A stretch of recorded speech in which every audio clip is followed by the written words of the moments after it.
Well, today is a day I've been dreading for a while. I'm going to have to replace the batteries in my electric golf cart. This is an early 90s model, I think like a 1992 or 1993 Easy Go Marathon with, it's a 36 volt system, 6 batteries, 6 volts each. It's a very common sort of a system for golf carts. And you can see I've got the Trojan T105s in here.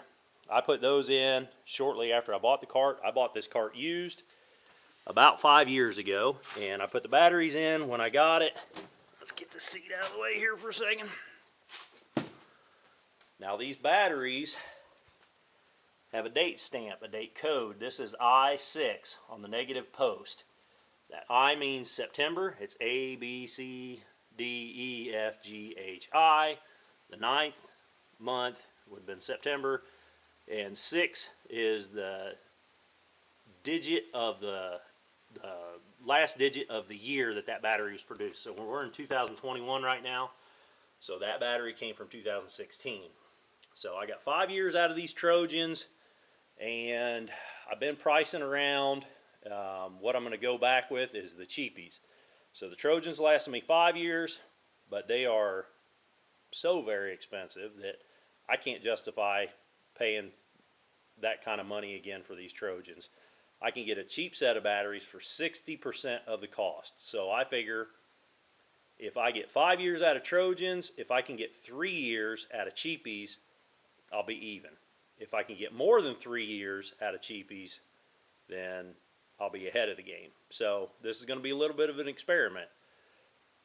So click that subscribe button, and in a few years we'll see if if my sort of gamble is paying off. So what I'm going to do, how I'm going to replace these batteries, is there's not even tie downs holding these things in. So all I have to do to get my batteries out is disconnect the cables and pop the batteries out. Now when I go to put the new ones in, I want to make sure I'm getting them in the correct orientation. So before I do anything, right now I'm going to get a pencil and a piece of paper, and I'm going to make myself a little diagram of how these batteries are sitting in here. And because the cables I made those cables, so they're all custom cut length, I want to make sure I get the right cable on the right spot when I go to put the new ones in. So I'm going to go ahead and mark these cables up. So I'll put a piece of tape on the cable with like a number, and then the batteries, I'm going to mark the orientation on my diagram also, because like this is positive, that's negative in, that's negative, that's positive. So they're all sitting in here, different orientations. So I'm going to go ahead and draw up a quick diagram, and I'll catch you guys up here in just a bit. Alright, so you can see I put a little piece of tape and labeled each of the cables. Put my labels all on the positive end of the cable just to try to keep everything the same. Made myself a little diagram. It's ugly, but it's going to work. And I labeled, the orientation of the batteries and each cable, how they connect them.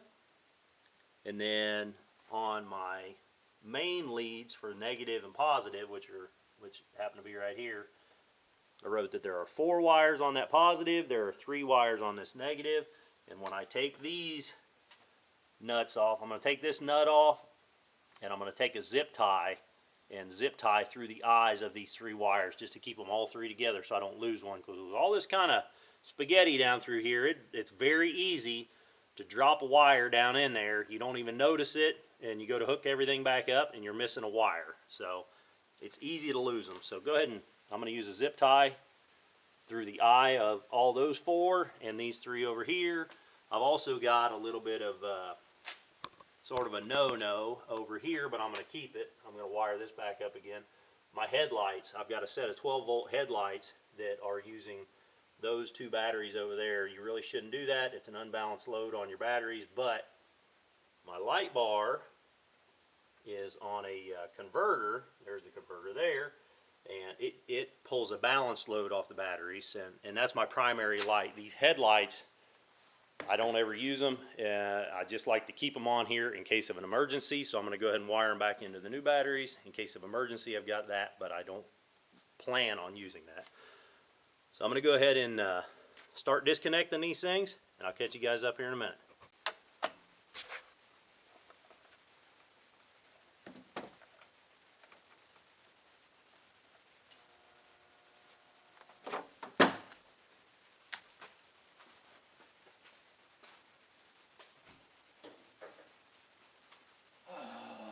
make sure you unplug your charger first.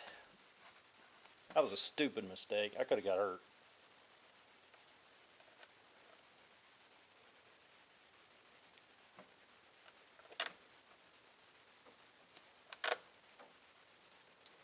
So I want to zip tie these three together.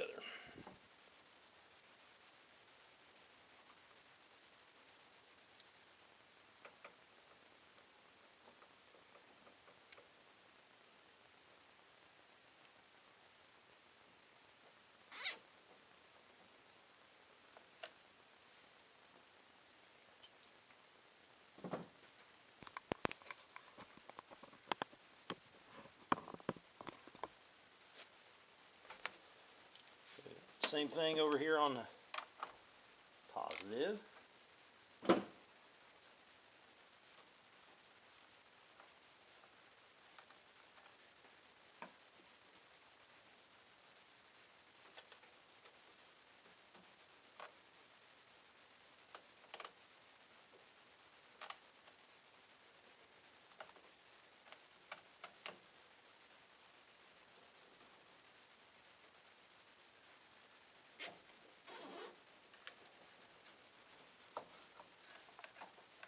Tuck them down where they don't touch the battery posts, and now I can go around and just disconnect everything else.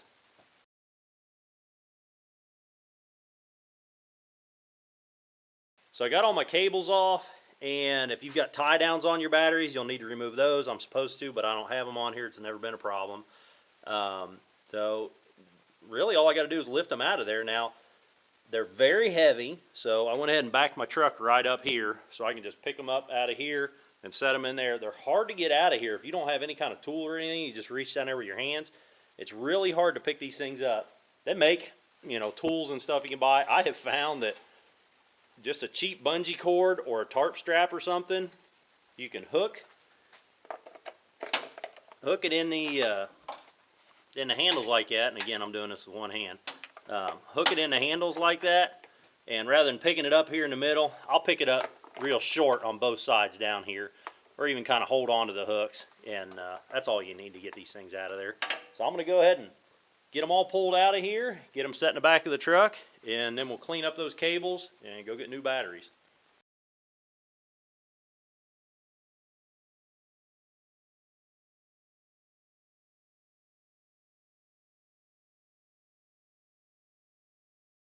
Well, this is what an electric golf cart looks like with no batteries in it.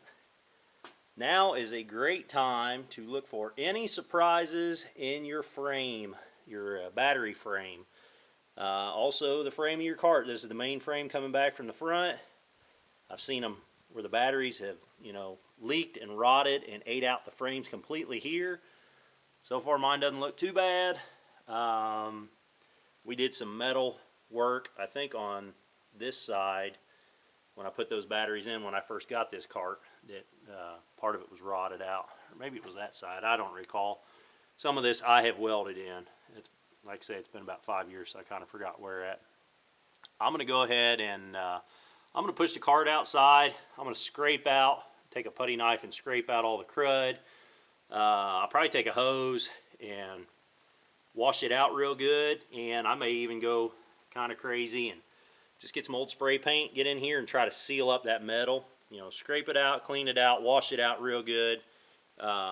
Paint it to help protect the metal from any batteries that may leak in the future. So this is looking pretty good. I'm pretty happy with it, but we'll do what we can to protect it for the future. As far as these cables go, they're in reasonably good shape, most of them. Some of them do have a little bit of stuff growing on them. Oh, there's my phone. So I'm going to take these cables over to my bench grinder with my little wire wheel attachment on it, and I'm going to clean these all up real good. Well, I took my putty knife and I scraped out all the dirt and hit it with a garden hose. I'm kind of surprised to see as much green paint as I do. It actually looks pretty good down in there. I don't know if it's coming through on camera or not, but it's a little rusty, but mostly it's still green. I'm in a hurry, so that's why I've got the fan on, and I want to dry it up real quick. I'm going to take a can of just whatever green I got laying around. I got a couple of half cans of spray paint laying here. I like Rust-Oleum, but anyhow, I'm going to use what I can out of these cans. Color is kind of unimportant because down in there you'll never see it. I'm going to spray this around and try to protect that metal a little bit.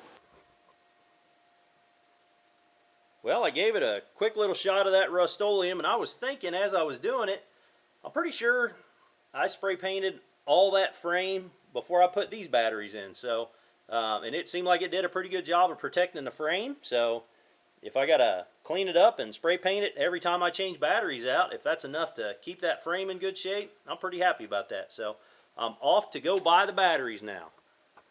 Alright, well, it's a couple hours later. I ran up, got the batteries, and picked up some distilled water at the store while I was in town. The lady at the battery store gave me one of these battery carrier straps. I thought that was pretty nice of her. This is the battery that we're going to be using. Cross-country battery. Yeah, it looks pretty generic. She called it a, what'd she call it? GC2000P, I think. And said it was a 200 amp battery. She seemed pretty knowledgeable. She said there are cheaper batteries out there, but they won't carry them. And that the newer Trojans, she said she also deals in Trojans. She said the newer Trojans are not quite what the old Trojans used to be. And she said that these should have as much life in them. Like, you know, I got about 5 years out of the last batch of batteries. She said treat these the same way and you should get about the same life out of them. But these won't have the power, you know, maybe if I could run X amount of miles before, you know, I won't be able to run quite so far with these. But, you know, that's never been an issue up till lately, you know, when the batteries are just dying when I can't get 600-700 yards from the house. So anyhow, we're going to try these out. I'm going to go ahead and it's got, you know, they got all new nuts. I'm going to go ahead and double check all the batteries to make sure that they're all topped up, and you want them to be about ½ inch from the top. You want them to be covered to plates. I don't know if you can see the liquid down in there, but it's just covering the plates. That's really what you want. You don't want them to be topped right up where they end up spilling and stuff. So and that's something you want to keep an eye on all the time. You know, every 6 months to a year at least you should be checking the fluid in your batteries. And only ever use distilled water in your batteries. Don't ever put anything else in there. Definitely not any tap water or anything. So I'm going to go ahead and get busy dropping these back in. I got the cables all cleaned up. There was only 2 of them that had any corrosion on them. You can see that one there. I just touched them on the bench grinder just because I was there, but I hit the rest of them with a wire wheel.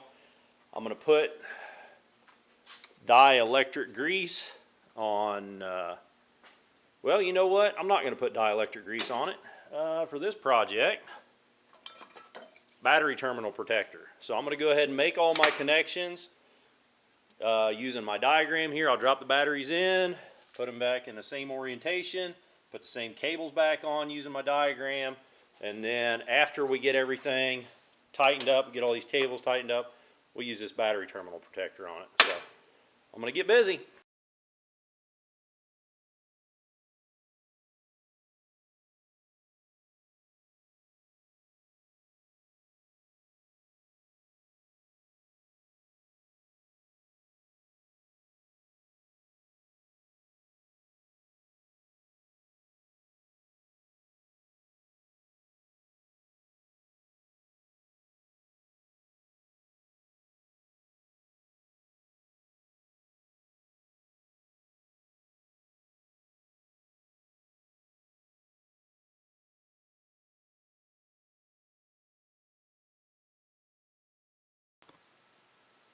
Alright, well, we got them all in there. Didn't have any trouble.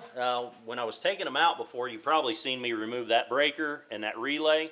So I had to remove those 2 components just so I get the batteries out. And then once I put the new batteries in, I bolted my relay and my breaker back up. That breaker is for the headlights, and the relay is for the light bar. So I installed those after the batteries were already in, so they were in the way. Hopefully the time-lapse footage comes out okay. If it didn't come out, I took a piece of sandpaper to these terminal ends, cleaned them up good. Same thing over here, piece of sandpaper to all those terminal ends before I made those connections.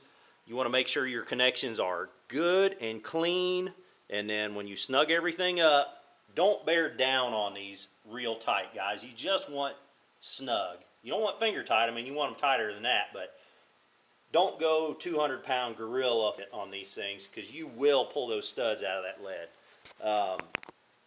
Just good and snug.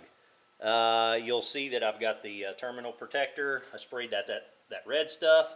Sprayed that on everything after I got done with it. So we want them good and clean, good and snug, and then we want to protect them to keep the oxidation down going forward. When I finished, I finished everything up. I put my voltmeter on it. It was about 37.7 volts. And then I plugged in the charger. It was at 10 amps just a couple of minutes ago when I plugged it in. It's down to about 8 now.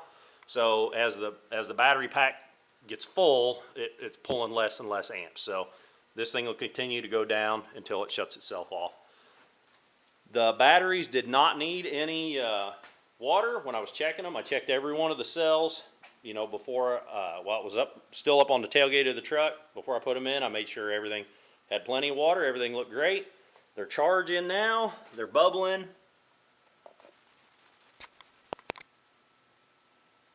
don't know if you can hear them hissing. But they're bubbling. I can hear the pack hissing as it's taking a charge. So I think we're in good shape here, guys. Well, the cart was on the charger all night last night. The charger ran for a few hours. It clicked off automatically just like it should. And I've been driving the cart around today. I pulled it inside to do this video because it's so darn windy out there. You probably wouldn't be able to hear me. But cart's running great. I've been riding it up and down the hills, back in the woods. It's not losing power at all. So, that was my issue. The batteries were just shot. And, I'm very happy with this. I don't feel that the cart is running any slower than it did with them Trojans. I don't feel like it's pulling the hills any different than it did with them Trojans. So far I'm real happy with these cheapies. We'll see, time will tell. But hope I helped you with this one, guys. If I did, click that thumbs up button. If you want to see more videos like this, click the subscribe button. And until the next video, keep on tinkering.